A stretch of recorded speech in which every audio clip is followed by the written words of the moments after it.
Hola hermanos, aquí estamos otra vez para seguir la ruta de la Cuaresma, que es la tercera semana de la Cuaresma de la Misericordia. Es el año 2016, es 3 de marzo, jueves, y estamos en el ciclo C de la liturgia de la Iglesia Católica,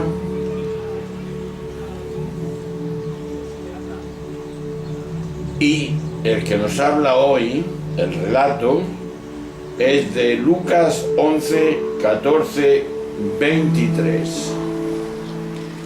Y dice así: en aquel tiempo Jesús estaba echando un demonio que había dejado mudo a un hombre, y apenas salió el demonio, habló el mudo. La multitud se quedó admirada, pero algunos de ellos dijeron: si echa los demonios es por el arte de Beelzebub, el príncipe de los demonios. Otros, para ponerlo a prueba, le pedían un signo del cielo. Él, leyendo sus pensamientos, les dijo: todo reino en guerra civil va a la ruina y se derrumba casa tras casa. Si también Satanás está en guerra civil, ¿cómo mantendrá su reino? Vosotros decís que yo echo los demonios con el poder de Beelzebub, y vuestros hijos por arte de quien los echa. Por eso ellos mismos serán vuestros jueces. Pero si yo echo los demonios con el dedo de Dios, entonces es que el reino de Dios ha llegado a vosotros. Cuando un hombre fuerte y bien armado guarda su palacio, sus bienes están seguros. Pero si otro más fuerte lo asalta y lo vence, le quita las armas de que se fiaba y reparte el botín, el que no está conmigo está contra mí, y el que no recoge conmigo desparrama.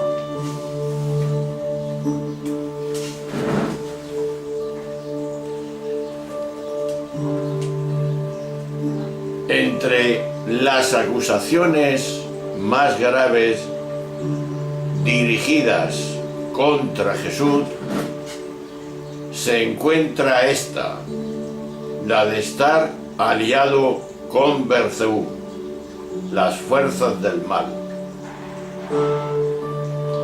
Beelzebub era el nombre de la divinidad principal de la ciudad filistea de Herón.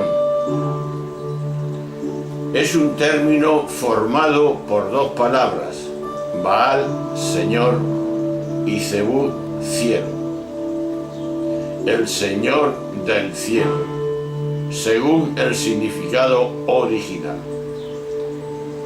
Sin embargo, posteriormente los judíos alteraron el segundo nombre por Zebú, que significa moscas, presentándolo en tono burlesco como rey de estos insectos. En Segunda Reyes del 1 al 18. En el texto Jesús muestra la inconsistencia de tal acusación desde varios ángulos, para terminar exhortando a estar con él. La estupidez humana es capaz de desprestigiar y condenar al otro que previamente se ha considerado como enemigo, antes de reconocer su verdad y su bondad. Se niega lo evidente con tal de justificar la propia actitud.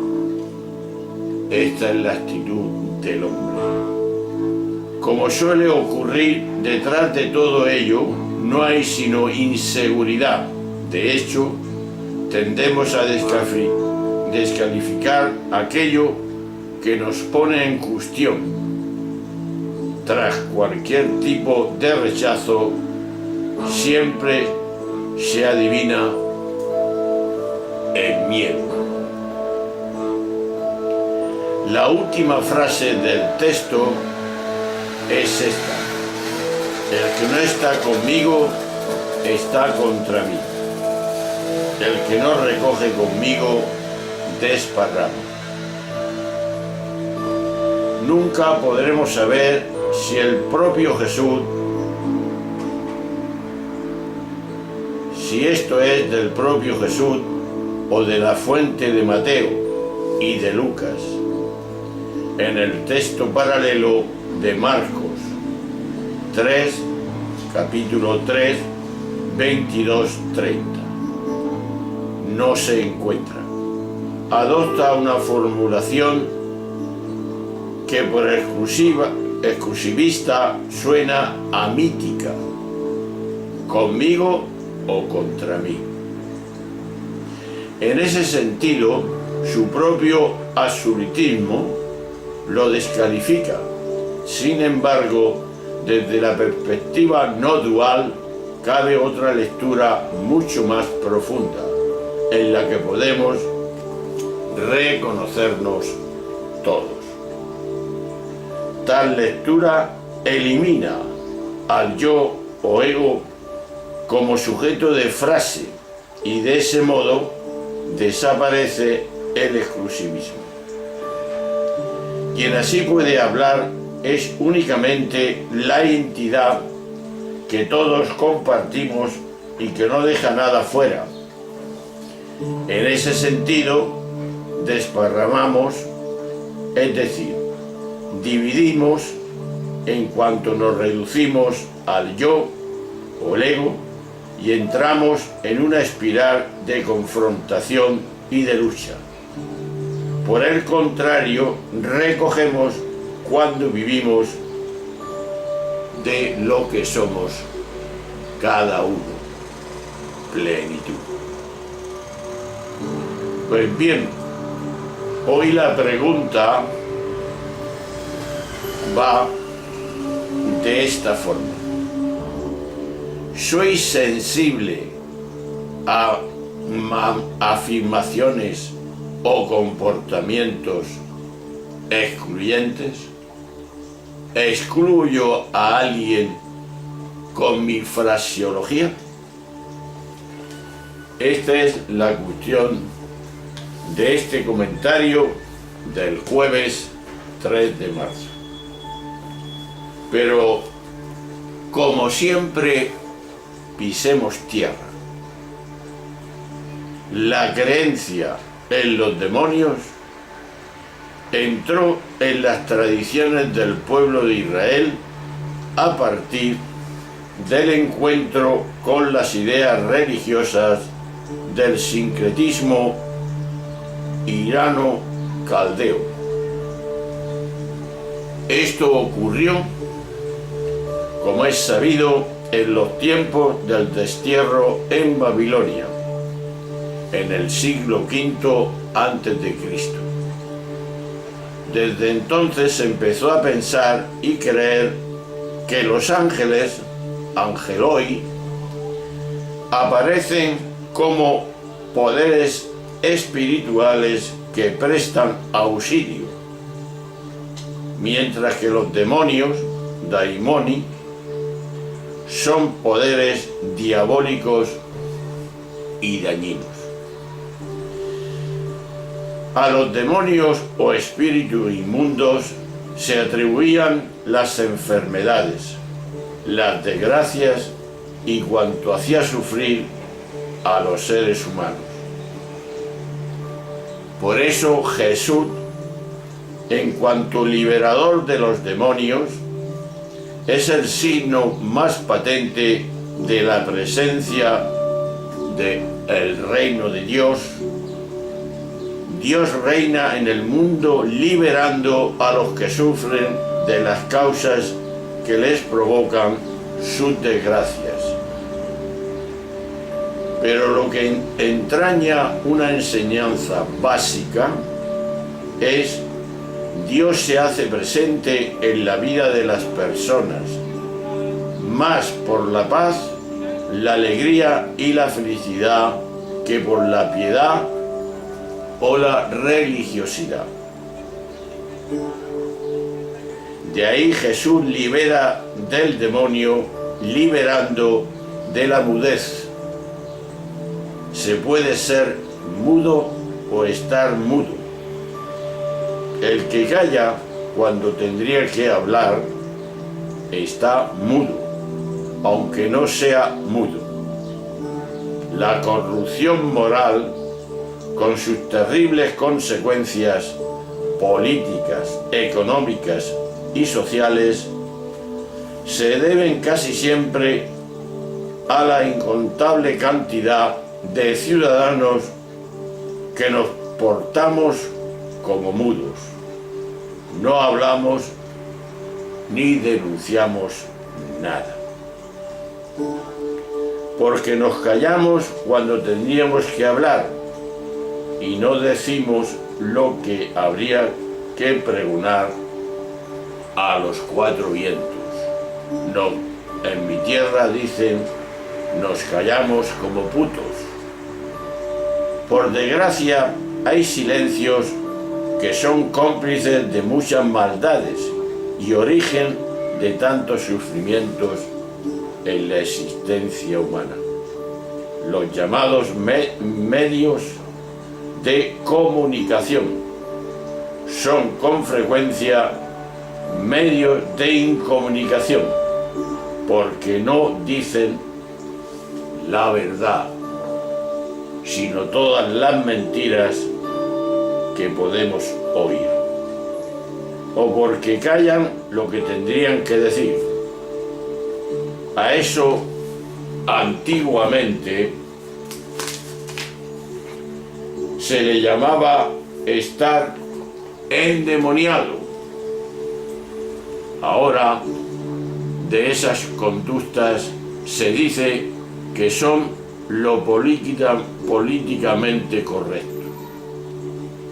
Conductas, diría yo, satánicas, que son conductas canallas, que perpetúan la maldad y el sufrimiento de los desgraciados. Y por último, la división y la confrontación, incluso entre demonios, es signo evidente de autodestrucción. Una familia dividida, un país en el que viven unos ciudadanos enfrentados contra otros, una iglesia rota y fracturada en grupos que no se quieren o incluso que se odian, todo eso es satánico. Por tanto, tenemos el satanismo metido en nuestras relaciones humanas. Cómo actuamos, cómo hacemos de las cosas, en definitiva, estamos, creo yo, muy endemoniados.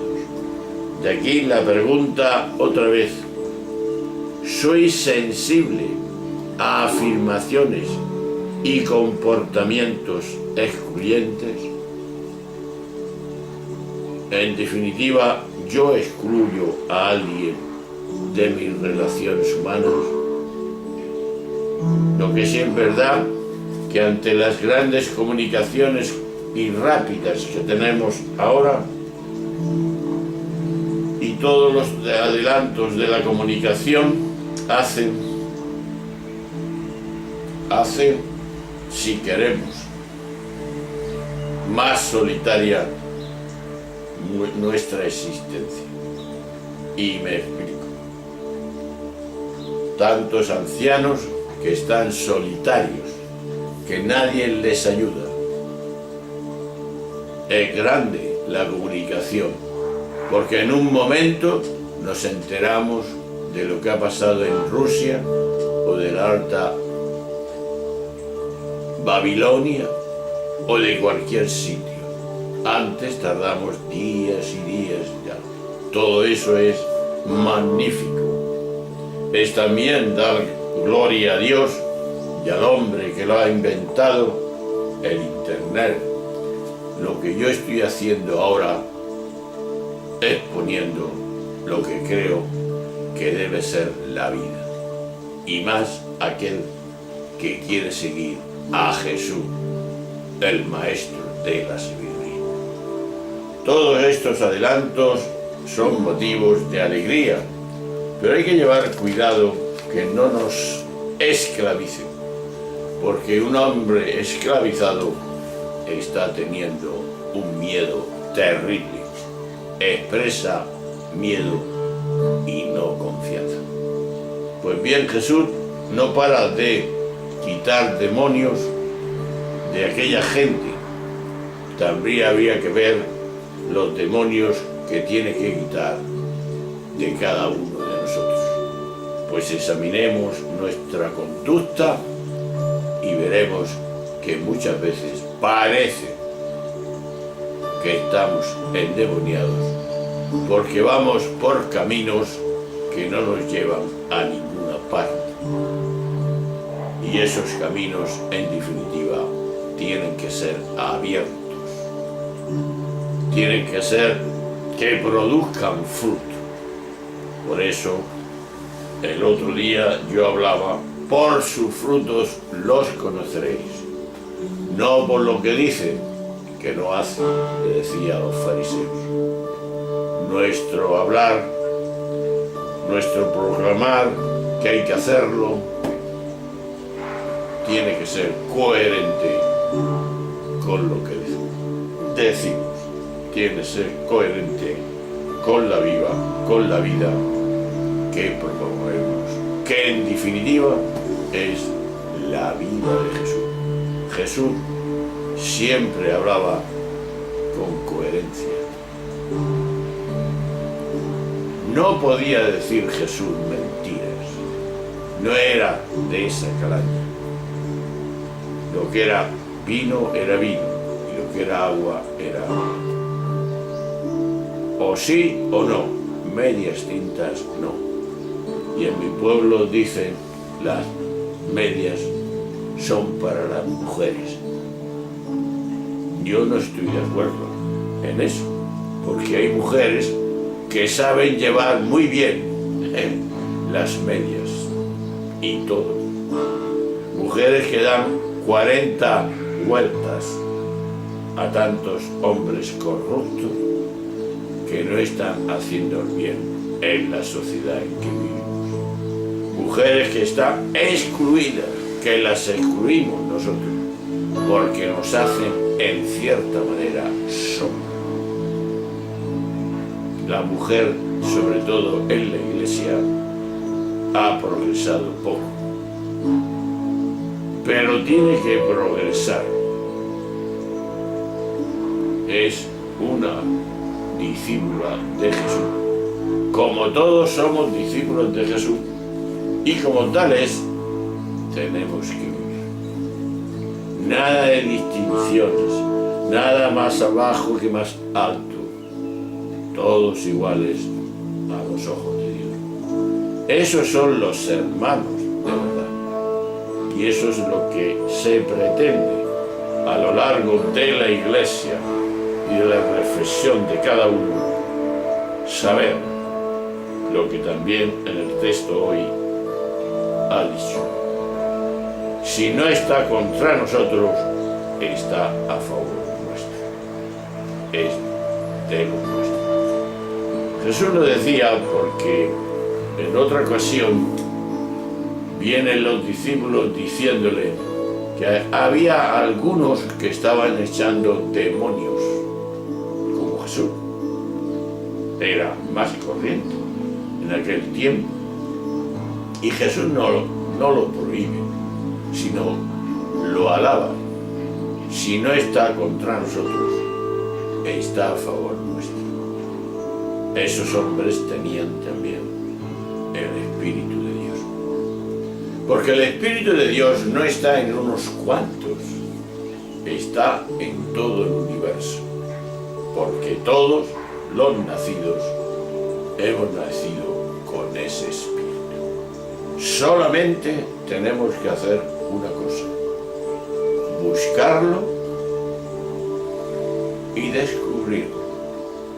Y cuando lo descubrimos de verdad a través de la experiencia, que solamente se puede conseguir a través de hacer el bien sin mirar a quién, entonces hemos descubierto que el Espíritu de Dios está en cada uno de nosotros.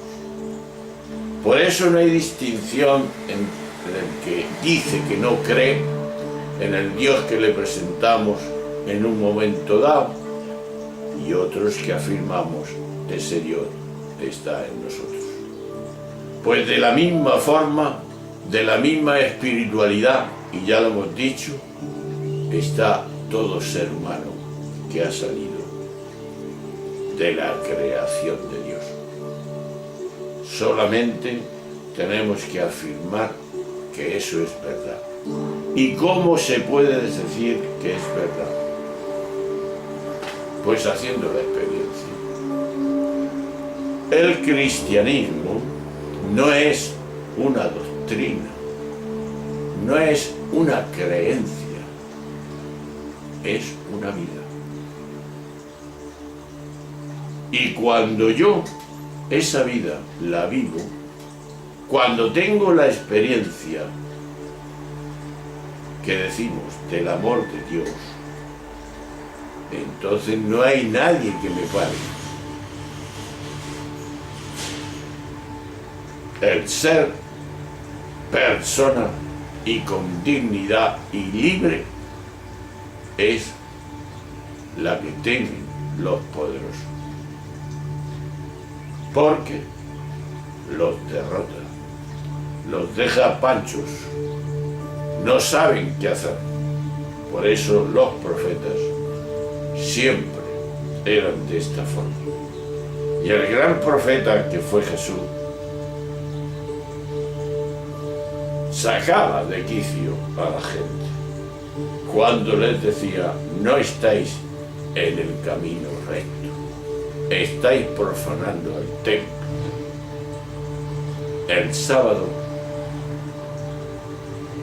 está por debajo del hombre. El hombre está por encima del sábado.